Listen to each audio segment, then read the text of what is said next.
Bos, bebek-bebek ini bukan mau diajak holiday ya. Ini tuh cara unik peternak di daerah Kulon Progo, daerah istimewa Yogyakarta dalam memelihara itik-itik alias bebek petelur ini. Ternyata, ternak bebek nggak selalu harus di kandang, bos. Di tangan yang tepat, sawah bekas panen bisa jadi tempat makan gratis buat bebek dan sekaligus ladang cuan. Halo bos, saya Sugiono, peternak bebek Pangonan dari Kulon Progo. Mau tahu cuannya tetap di Cuan bos.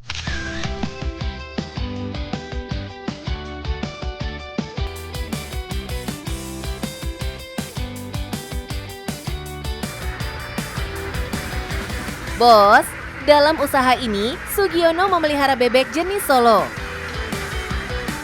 Dalam sistem ini, Sugiono tak sendiri. Sugiono mempunyai komunitas untuk angon bebek bersama. Meskipun berasal dari desa yang berbeda, mereka akan bertemu di titik kumpul untuk berangkat ke lokasi pangonan bersama. Ya kalau untuk kelebihan ya kita nggak ngasih makan mas.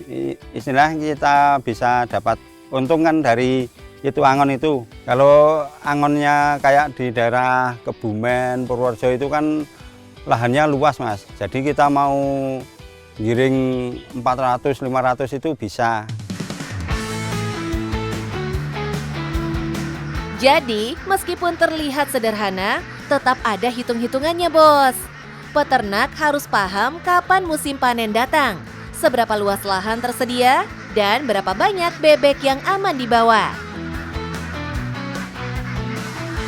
Saat lahan pangonan berkurang, Sugiono juga memberikan pakan tambahan untuk menjaga pertumbuhan bebek supaya tidak kekurangan makan. Menariknya, cara hidup ini jadi semacam nomaden, bos.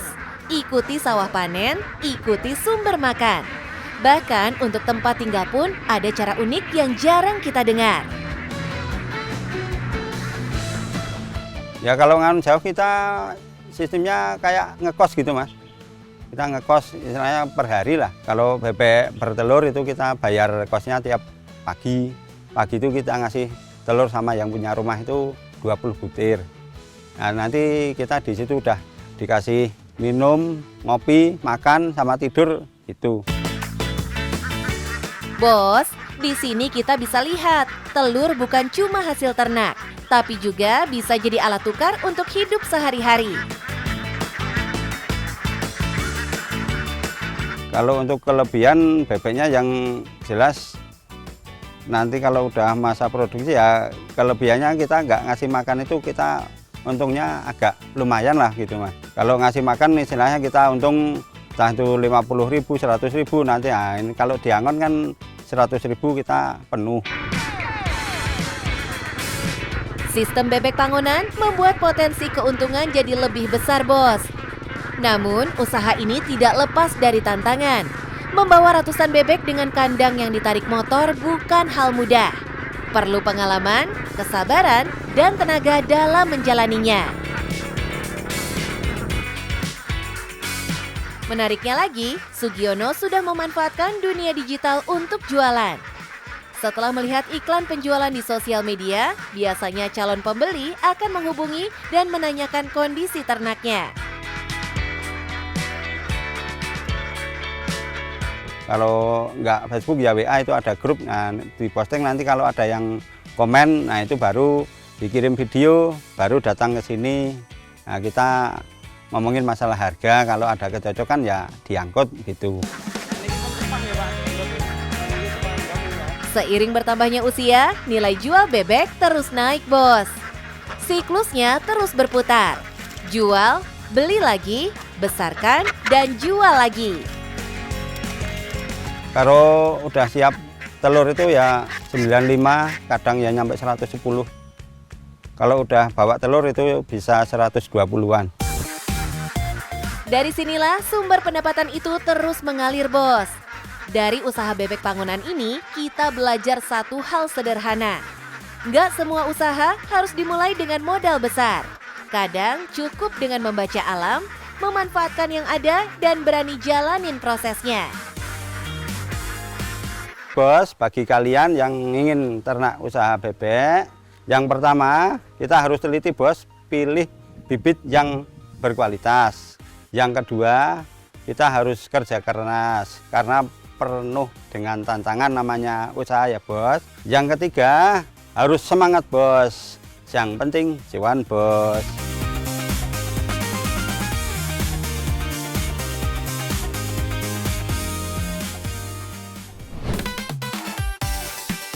Setelah ngomongin cuan dari angon bebek indukan, kita geser nih ke salah satu resto yang menjadikan bebek sebagai menu andalannya bos. Ini bebek packing merah milik Cibong Cinkin.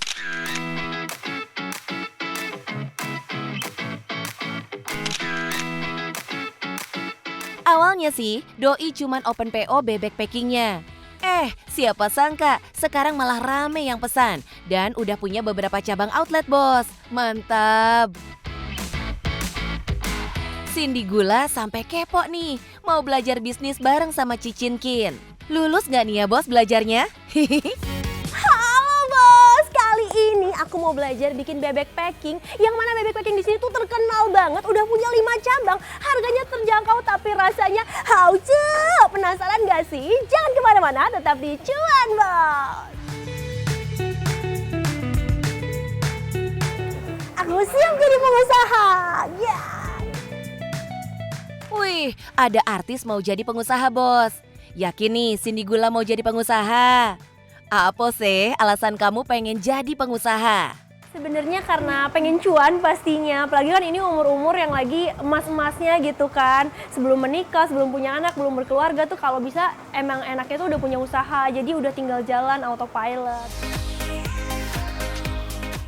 Kalau udah aman begini tinggal bikin bumbunya. Eits, ini bumbu racikan rahasia bos, yang diracik dari rempah-rempah untuk membuat rasa bebeknya maknyus.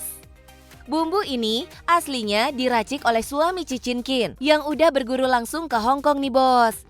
Butuh waktu sekitar 2 tahun buat improve bumbu ini agar sesuai dengan lidah Indonesia. Dari awal buka dengan yang sekarang ini udah beda gitu loh. Jadi tapi karena kita dengerin market bilang kurang ini kurang itu, kita improve gitu ya. Lalu sampai sekarang udah cocok gitu, udah ngelok gitu istilah resepnya gitu. Nah kalau kita di bisnis kuliner ya paling penting itu memang rasa ya, jangan berubah-ubah. Wajib konsisten ya sama rasa bos, dijamin orderan bakal datang terus.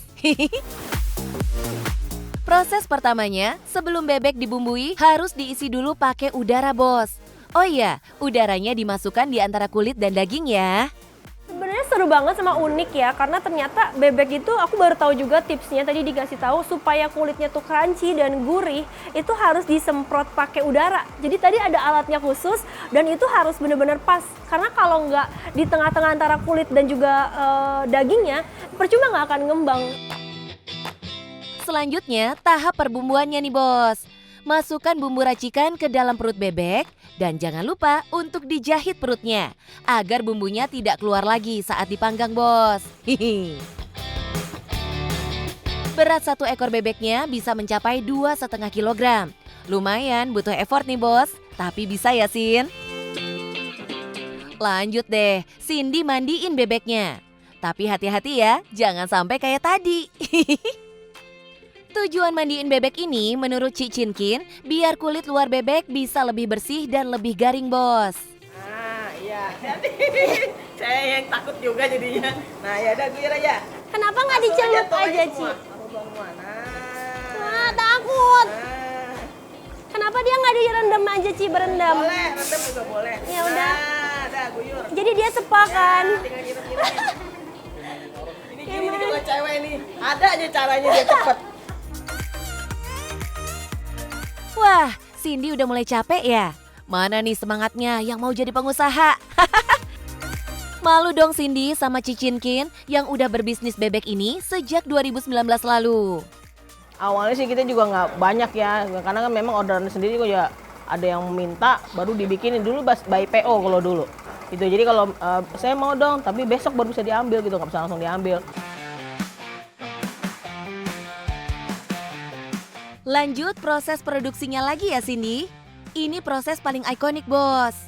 Melumuri bebek packingnya dengan cairan berwarna merah. ini pewarnanya tenang aja, udah batas wajar pemakaiannya gitu. Aman lah ya, Aman. food grade. Yes. Food grade. Nah ini udah cantik ya, merah-merah. Nah kamu coba? Mau, Ci? Ya yuk. Kenapa warnanya orange, Ci? Ada filosofinya nggak? Atau feng shui-nya gitu, Ci? Iya, karena kalau Chinese itu kan memang terbiasa dengan yang orange, yang satu something yang ngejreng gitu kan, warna merah hoki gitu kan. Secara keseluruhan, produksi bebek packing ini proses yang panjang, Bos. Karena setelah mewarnai si bebek, kudu nunggu sampai 8 jam, baru bebek bisa dipanggang. Proses pemanggangan ini juga memakan waktu kurang lebih 1 jam, Bos, dengan suhu 200 derajat Celcius. Pantes aja ya, harga bebek packing panggang nggak murah ya, Bos. Bisa mencapai Rp500.000 di restoran. Tapi kalau harga bebek packing Cici beda ya, Bos. Harganya mulai dari 30 ribuan aja untuk satu porsi. Dan cuma 245.000 untuk 1 ekor bebek packing. Murce banget kan? Wah, udah matang ya, Ci ya? Iya, nah ini yang kerjaan kamu tadi nih, cobain dah. Boleh dimakan, Ci? Boleh. Tapi yuk. kan aku lihat di sini tuh kayak banyak banget kondimennya gitu ya, Ci. Ini tuh makannya memang ada tekniknya, mesti dikasih apa gitu biar lebih mantep atau gimana? tuh, Ci? Bener. Nah, sebenarnya bebeknya sendiri juga udah enak. Cuman nanti kalau kamu mau lebih mantep, bisa tambahin saus-sausin nih. Oke, coba aku ambil ya, ini dulu ya. Silakan. Nah ini yang gurih nih. Kalau nggak suka pedas, boleh pakai ini. Oke. Nah, kalau suka pedas yang ini. Atau boleh dikombin dua-duanya. Dikombain ya, Ya, coba, coba. Ci. Empuk banget. Bumbunya bener-bener meresap. Pantesan masaknya berjam-jam ya, Ci ya? Gimana? Masih mau jadi pengusaha? Ya cuannya oke sih, Ci. Saya juga enak, tapi kayaknya Cici aja, Ci, aku yang beli. Capek ya seharian. Lumayan sih, Ci. Tapi aku salut banget sama Cici sih. Soalnya Cici kayak bisa bertahan, ya kan? Terus ngebina banyak banget pegawainya, bahkan bikin ini sampai rasanya tuh bener-bener enak, detail banget. Itu tips-tipsnya apa aja sih, Ci? Satu memang SOP kita harus jaga ya. Lalu kekompakan karyawan pastinya tim. Gitu. Kita harus ngemong juga ke tim kita gitu supaya mereka bisa kompak. Karena kalau mereka kompak, usahanya juga bisa lancar gitu. Pokoknya aku doain ya, Ci, cabang Cici makin banyak. Amin. Ada di seluruh Indonesia. Dan yang penting, Cuan, Bos!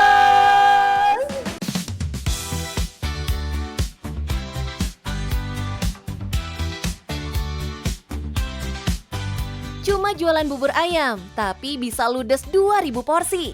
Wih, cuan auto mengalir deras nih, Bos. Tuh lihat tampilan buburnya, taburannya melimpah gini. Auto menggugah selera ini mah. Bos, tadinya saya penjual bubur keliling. Sekarang alhamdulillah punya lapak, lebih dari 1.000 porsi. Alhamdulillah sekarang masih banyak proses untuk bisnis saya. Tetap di cuan, Bos.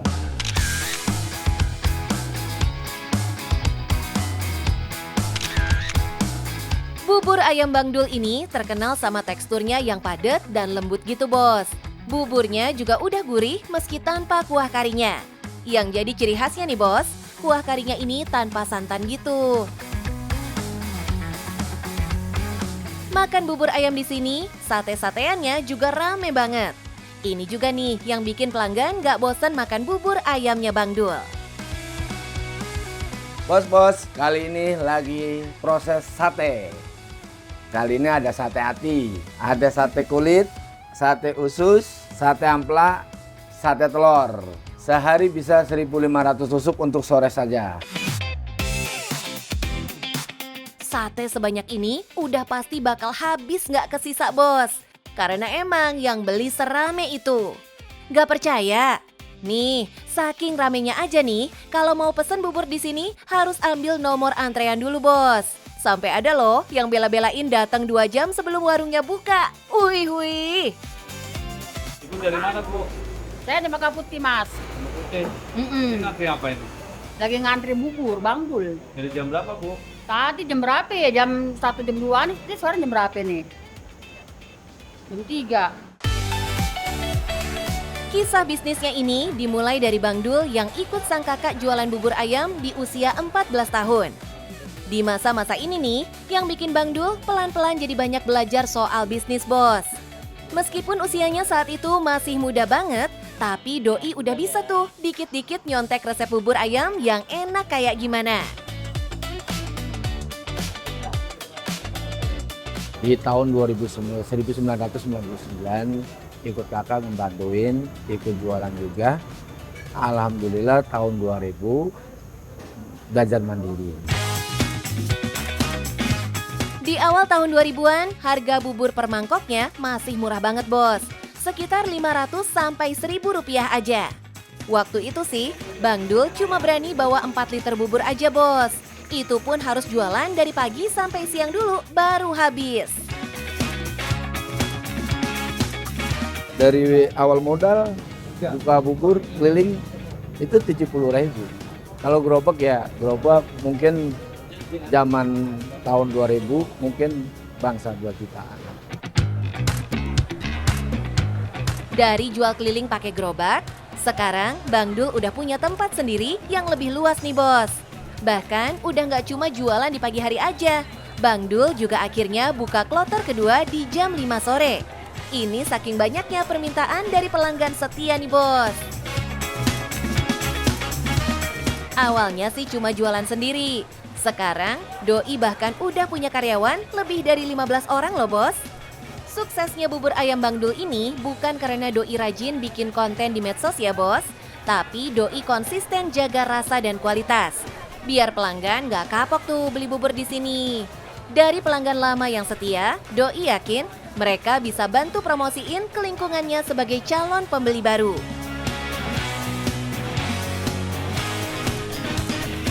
Mungkin sama kali ya kalau lihat tekstur untuk penjualan bubur ayam. Cuman yang biasanya yang ngebedain tuh masalah rasa lah ya. Resep kadang yang suka bedain resep. Kalau untuk topping-toppingnya mungkin sama semua. Cuman orang punya ide masing-masing, ilmunya masing-masing.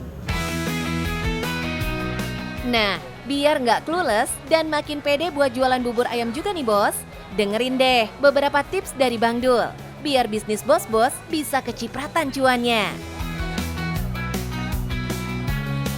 Bos, saya kasih tip buat bos-bos ya yang di rumah. Jangan gengsi, ambil aja peluang cuan depan mata sampean. Selagi hal yang penting cuan, Bos.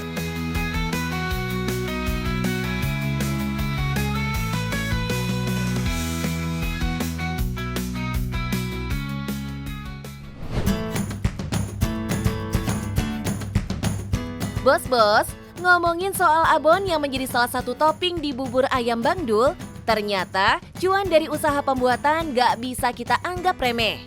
Kenalin nih, usaha pembuatan abon yang ada di Jakarta Selatan. Eits, ini bukan abon sapi atau ayam ya, melainkan abon ikan tuna, Bos. Yang lebih seru lagi, Bos, perjuangan demi menghasilkan abon terbaik. Bahkan tangan si ibu pembuatnya pernah terluka, Bos. Penasaran kan kenapa si ibu tetap kekeh di bisnis ini? Yuk, kita senggol pemiliknya dulu ya. Halo Bos, perkenalkan saya Husnul Khotimah. Bagi yang ingin melihat bagaimana saya memproduksi abon ikan ini, saksikan di Cuan Bos. Bu Husnul sudah memulai usaha ini sejak tahun 2015 di Jakarta, Bos. Jalan 2 tahun bergelut di bisnis abon, beruntungnya Bu Husnul mendapat tawaran untuk menyuplai abon ikan ke restoran Jepang ternama di Indonesia. Seharinya, ia bisa memproduksi minimal 35 kg ikan menjadi 18 kg abon ikan. Ikan-ikan yang digunakan biasanya ikan tuna atau cakalang yang telah melewati uji kualitas. Seperti standar berat 5 kg dan panjang ikan kurang lebih 50 cm. Jadi kalau ikannya berukuran kecil pasti nggak lolos. Oh iya bos, di pabrik ini sistem pengolahannya juga diproduksi bergilir demi menjaga kebersihan produk.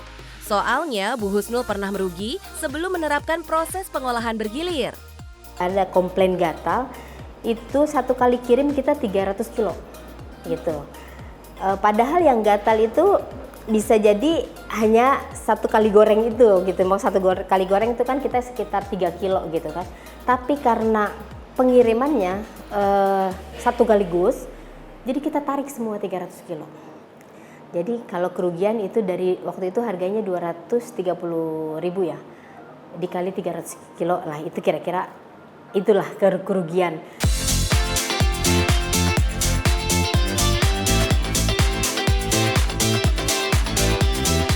Ya, karena sistem bergilir inilah kalau ada produk cacat, Bu Husnul nggak perlu menarik semua produk, tapi cukup menarik produk yang saat itu diproduksi bersamaan.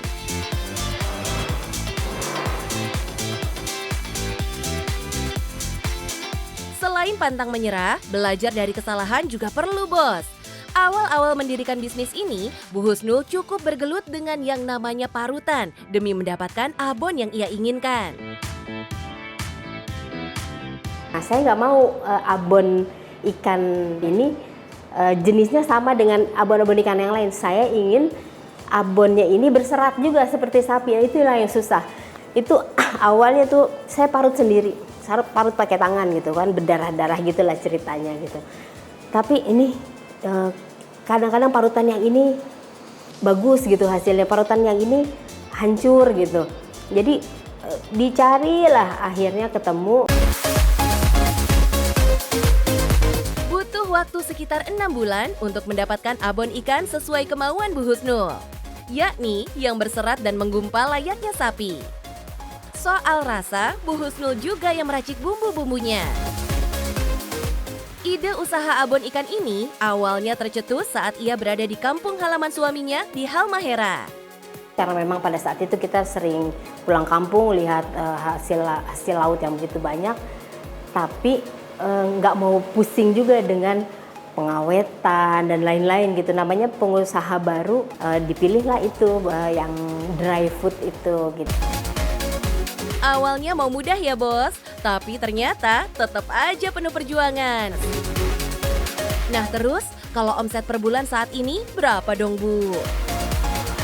Per bulan kalau sekarang omset 50 juta. Wah, lumayan juga ya Bos. Kabarnya belajar dari pandemi, Bu Husnul juga ingin merambah ke toko retail dan memperkuat penjualan online. Varian yang ia tawarkan juga mulai beragam. Dari abon tuna pedas, original maupun rasa bawang dengan berbagai ukuran.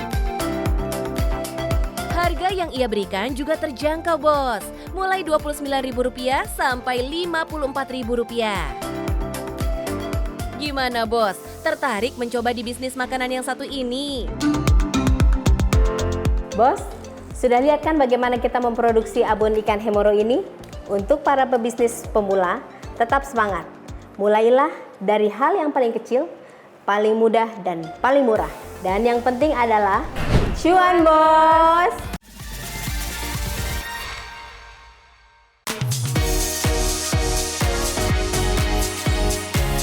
Bos, siang-siang panas-panas, udara penuh polusi plus lembab bikin sumuk. Beh, lengkap dan sempurna kan cobaan kita? Enaknya ngunyah yang segar-segar nih. Gimana kalau buah aja Bos? Sehat, enak dan segar. Kalau beli buah di pasar udah terlalu biasa, cus kita langsung metik buah dari kebunnya. Ini dia kebun melon premium kayak yang lagi ngetop di Jepang. Makin mantap lagi karena yang segar bukan cuma buahnya, tapi juga cuannya. Nyampe 200 jutaan sebulan Bos. Wih, kudu dikulik nih. Bos, mau tahu bagaimana saya membudidayakan melon hidroponik premium? Jangan lupa saksikan Cuan Bos.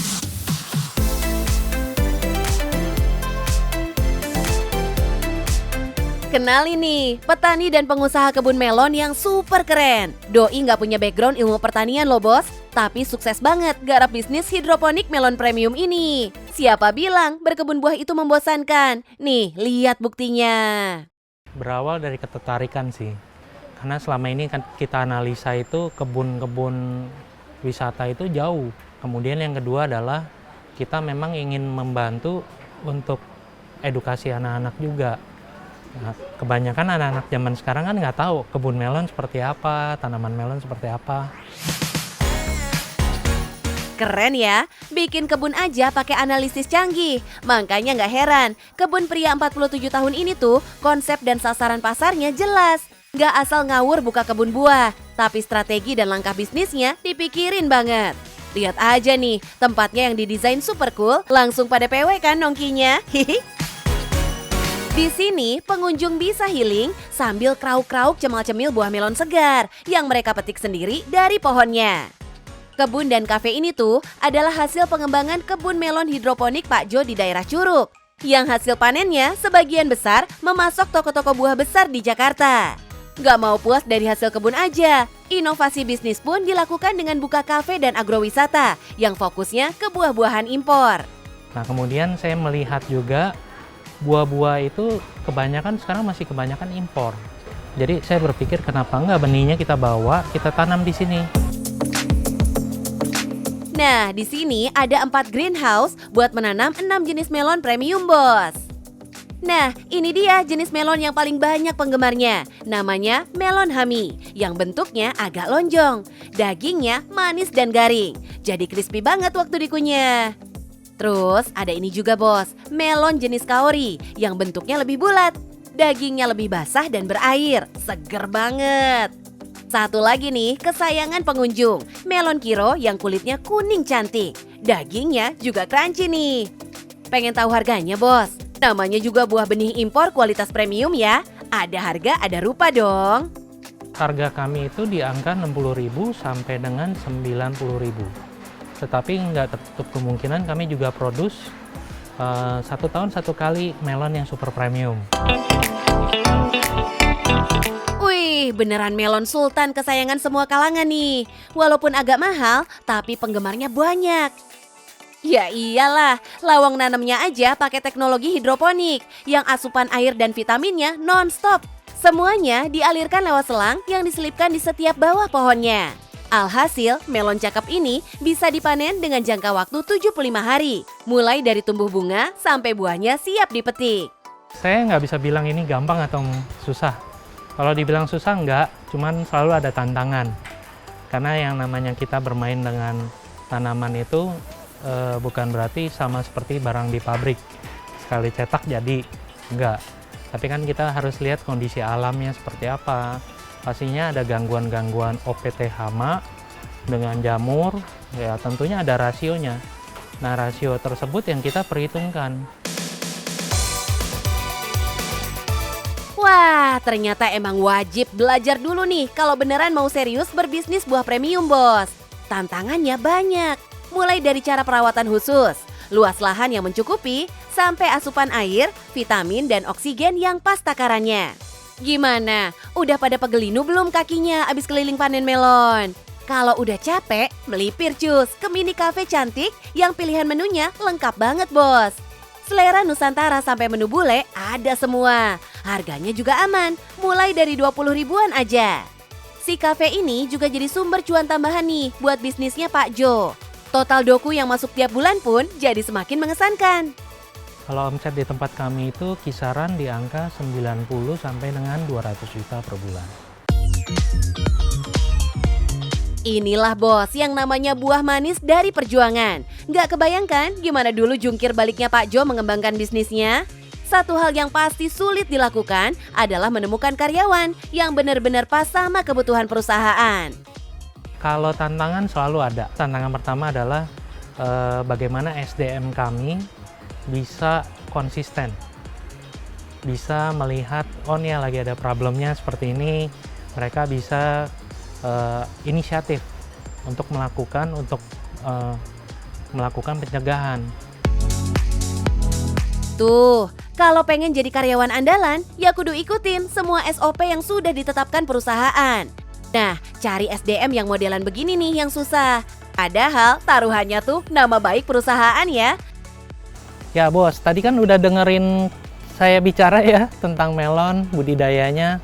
Kemudian yang ada 3 hal penting nih yang kita highlight. Yang pertama adalah SDM-nya harus terlatih. Kemudian harus tahu dulu marketnya seperti apa, market yang dituju. Namanya nanam melon premium kan pasti harus tahu marketnya kemana. Kemudian yang paling ketiga, yang paling penting adalah harus cuan, Bos.